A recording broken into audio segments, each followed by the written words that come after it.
अस्सलाम वालेकुम।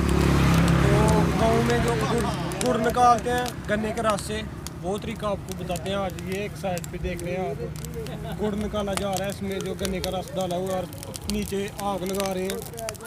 और ये इससे जो है ना पहले शक्कर तैयार होगी और उसके बाद इसका जो है ना गुड़ बनाया जाता है। तो चले सारा प्रोसेस देखते हैं।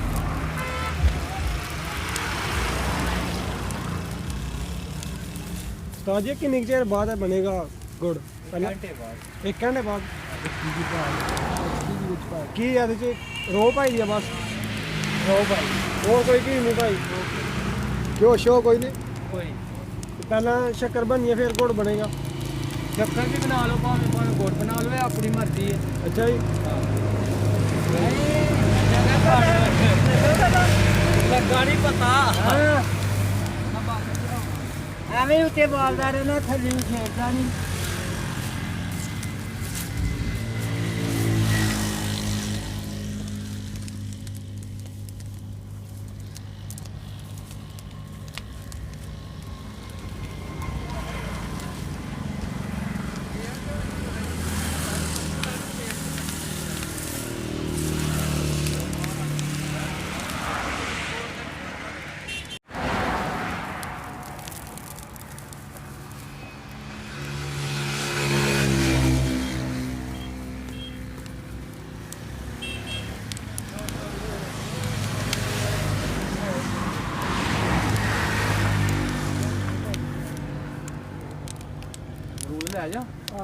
की चक्कर है भाई?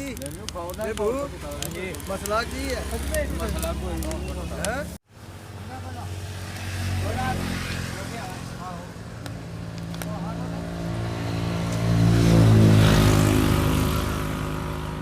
मैं ना गाहक ना पर तू